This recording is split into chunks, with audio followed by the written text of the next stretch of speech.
Primer pregunta, ¿qué dice la Biblia acerca del purgatorio? Y si no dice nada, ¿en qué se apoyan los que creen en eso? Bueno, lo primero, decir que la Biblia no dice nada del purgatorio, ¿verdad? La Biblia habla de dos lugares, cielo e infierno.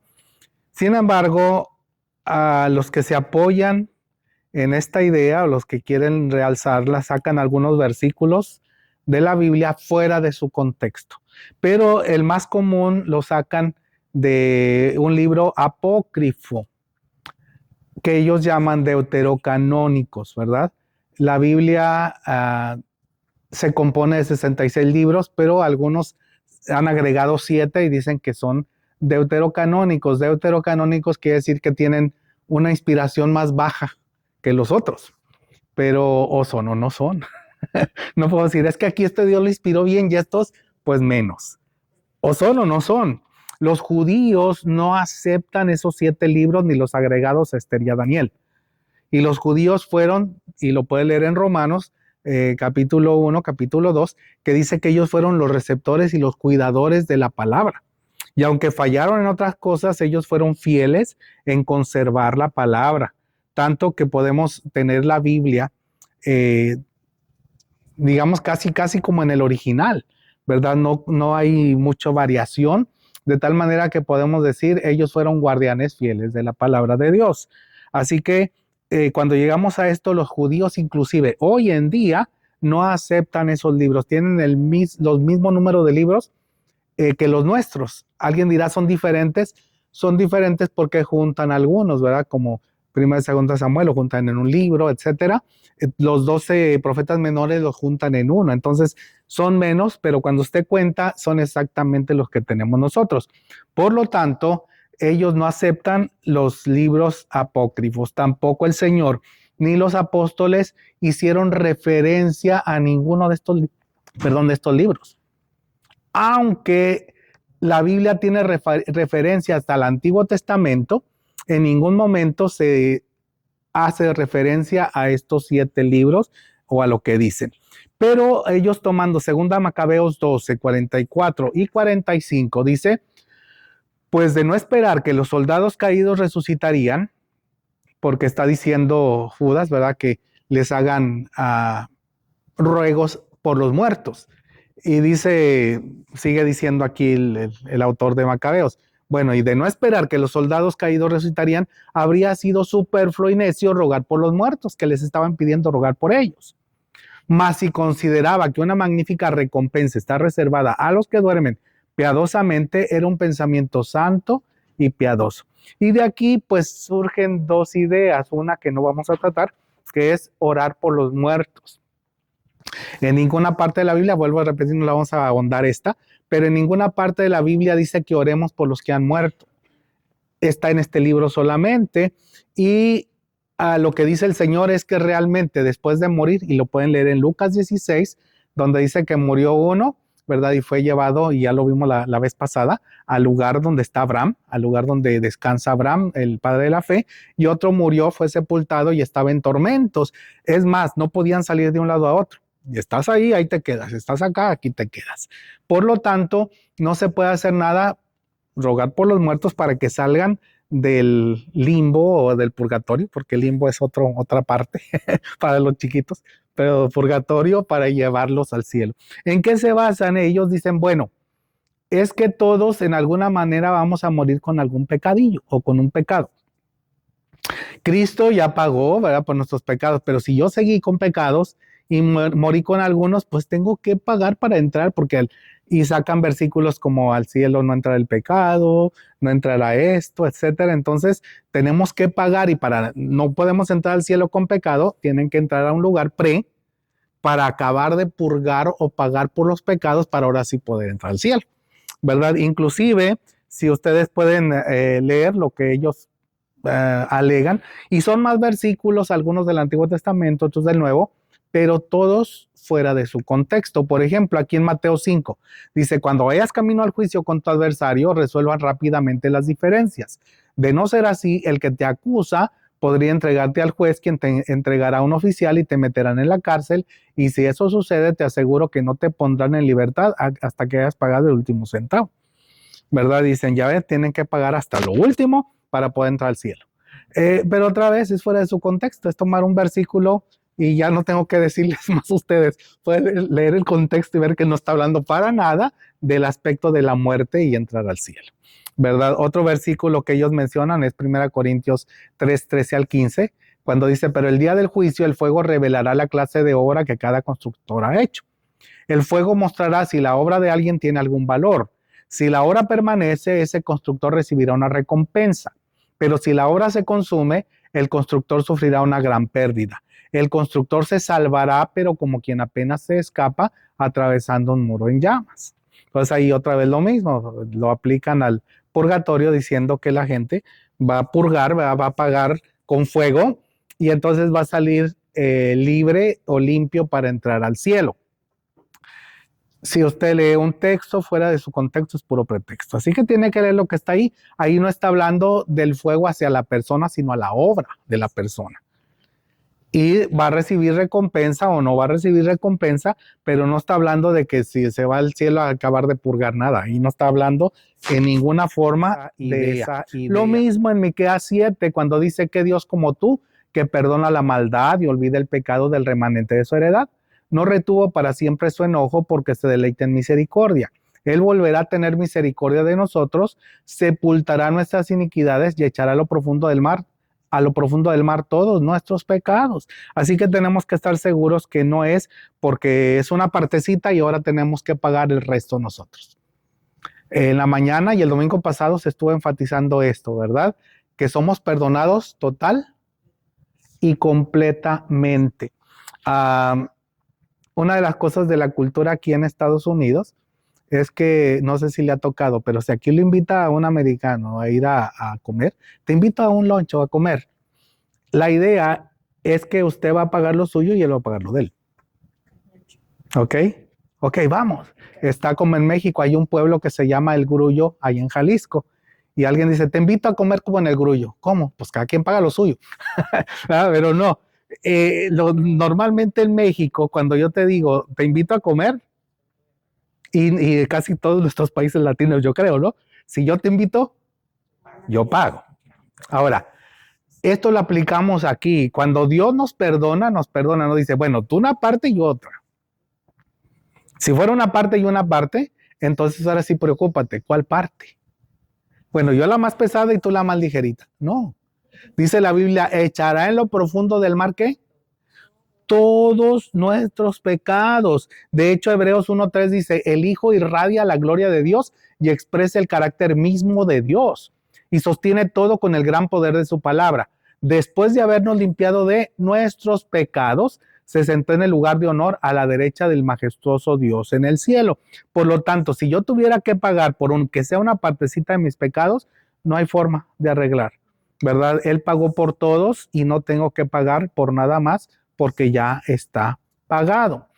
Sigue en 1 de Pedro, él mismo cargó nuestros pecados sobre su cuerpo en la cruz para que nosotros podamos estar, ¿qué? Muertos al pecado y vivir para lo que es recto. Por sus heridas son sanados. Apocalipsis 1:5, todo esto nos confirma en la Biblia que no es parte tuya y parte de él. Es por gracia que somos salvos. Por medio de la fe, esto no es de nosotros. Es un regalo, un don de Dios. Dice en Apocalipsis, Jesucristo, Él es el testigo fiel de estas cosas, el primero en resucitar de los muertos y el gobernante de todos los reyes del mundo. Toda la gloria sea al que nos ama y nos ha libertado de nuestros pecados, como al derramar su sangre por nosotros, que es lo que estuvimos viendo y hemos estado viendo durante todos estos domingos. Próximo domingo, de hecho, vamos a hablar un poco más, enfatizar en la sangre, ¿verdad? Lo que significa la sangre de Cristo y cómo Él nos ha liberado con su sangre, su muerte. De hecho, una de las cosas importantes es que, como comentario, la salvación tiene 3 aspectos. Y de hecho vamos a estar hablando en los mensajes. Ahorita estamos enfatizando en lo que hace en el momento en que Él entra a nuestra vida, nos salva. Pero no está fuera del lugar. De hecho, la Biblia dice que nos sigue salvando. Y dice que nos salvará en futuro. Porque hay 3 aspectos de la salvación.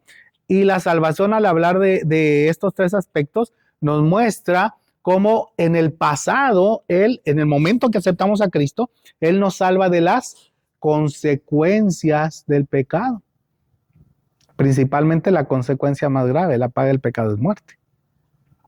Pero también nos libra de condenación, nos vuelve a una relación con Dios que no la teníamos, es una consecuencia estar separados, ser enemigos, ya lo hemos estado hablando estos domingos. Todas esas consecuencias nos libra en el momento en que le entregamos nuestra vida. Entonces eso es, si usted ya tiene a Cristo hace tiempo, esto quedó en el pasado. Usted fue salvo, por eso decimos, el Señor me salvó. Pero también es correcto decir, el Señor me sigue salvando, porque el Señor nos salva de el poder del pecado día tras día. Es cierto que en la teología y en algunos pasajes bíblicos usa palabras diferentes, pero por ejemplo, para hablar de las consecuencias del pecado, el Señor nos declara justo, nos justifica. Para hablar del poder del pecado, el Señor nos está santificando, pero es parte de la salvación. Entonces es correcto decir, Dios me está salvando. Me salvó, ya no voy al infierno, pero Dios me está salvando. ¿De qué? Del poder del pecado. El poder del pecado tiene cada día menos poder en mi vida, pero también habla del futuro. Dios me va a salvar ¿de qué? De la presencia del pecado. Si lo enfocamos desde el punto del pecado, hay otras formas de enfocar esto, pero si lo enfocamos en cuanto a la presencia del pecado o el pecado, eso es a futuro. Todavía usted sigue experimentando el pecado en su vida. Pero un día estaremos en su presencia y el pecado no será más. Y entonces estaremos glorificados en la presencia del Señor. Termino leyendo Romanos 8, 29 a 39, donde habla de eso precisamente. No necesitamos purgar o pagar por nada. El purgatorio es una farsa, es un invento, no existe. 1179 creo que fue el año que se declaró, se inventó, se dijo que existía el purgatorio, ¿verdad? Pero no, y antes de eso, bueno, sin embargo, dice Romanos 8, pues Dios conoció a los suyos de antemano. Dios sabía quiénes eran de Él, es más, Él nos conoció, nos escogió. La palabra conocer en la Biblia no es, hola, ¿cómo estás? Qué bueno que te veo, que te conozco.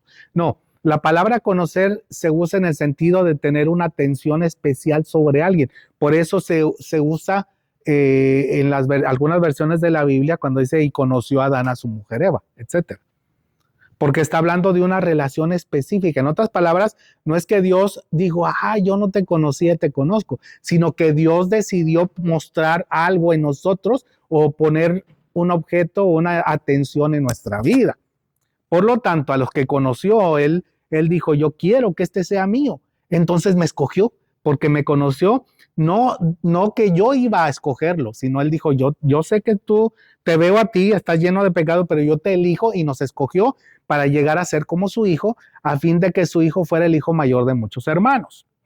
Y después de habernos escogido o elegido, Dios nos llama. ¿Cuándo? Cada uno podríamos decir cuándo nos llamó Dios. Pues yo cuando tenía 9 años, yo 8, yo 30 y tantos. Dios nos llama y entonces respondimos, nos llama para que nos acerquemos a Él. Y una vez que nos llama, cuando respondemos, nos pone en la relación correcta con Él. La versión 60 dice, nos justificó, nos justifica. Cuando usted entrega su vida, Él nos justifica. Por eso lo pone, de hecho todo lo pone en pasado porque para Dios es un hecho.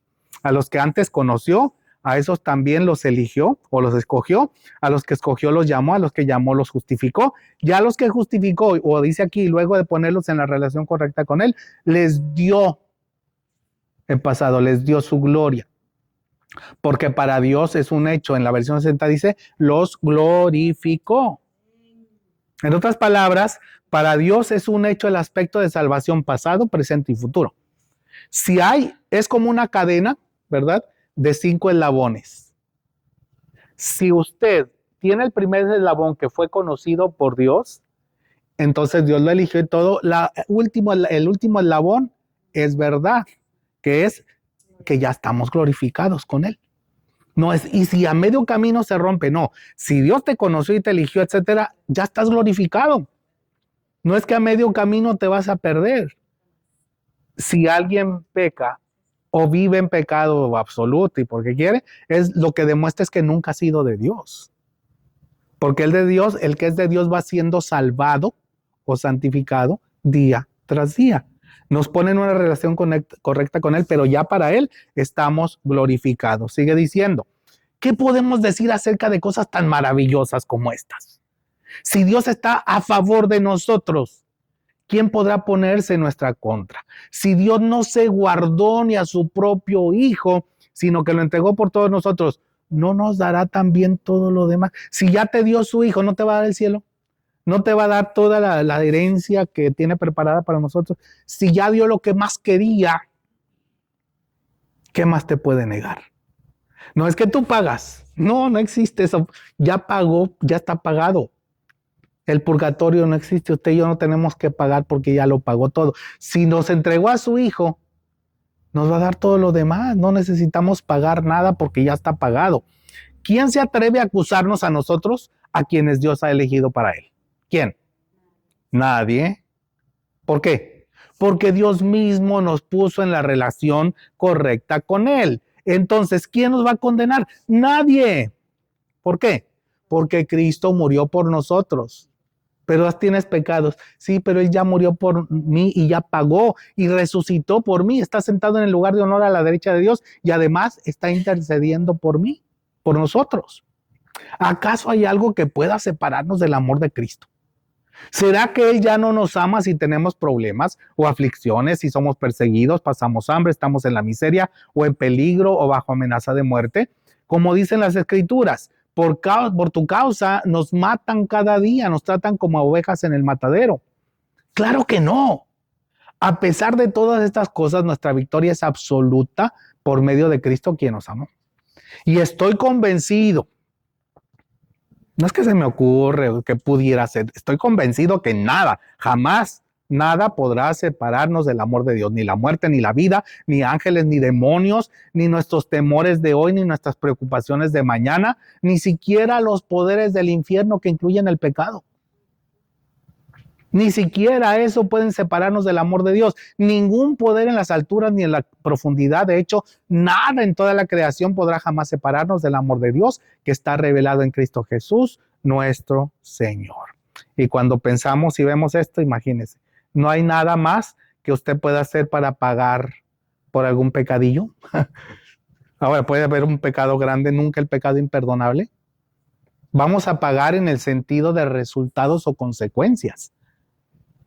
Porque si yo meto la mano al contacto, voy a tener mis consecuencias, ¿verdad? Entonces sí, el pecado trae consecuencias. Sin embargo, la consecuencia eterna no existe porque ya la pagó el Señor, ¿verdad? Entonces es importante. Y las consecuencias que suceden es para que vayamos aprendiendo como un padre a su hijo, ¿verdad? Que va creciendo. Así que el purgatorio no existe de acuerdo a la Biblia, no habla de él. Hay solo dos lugares, cielo o infierno, ¿verdad? En algunos lugares le llaman al cielo el seno de Abraham, el Nueva Jerusalén, el paraíso, etcétera. Al infierno, las tinieblas de afuera, el lloro y el crujir de dientes, el lago de fuego. Diferentes formas de llamarle, pero no hay más que dos lugares. Unos irán a la presencia de Dios, como al final también será eso, y otros al castigo eterno. Así que esa sería la respuesta que podemos dar. La Biblia no habla de ello, pero sí tenemos que estar seguros de que estamos en Cristo y Cristo lo ha pagado todo.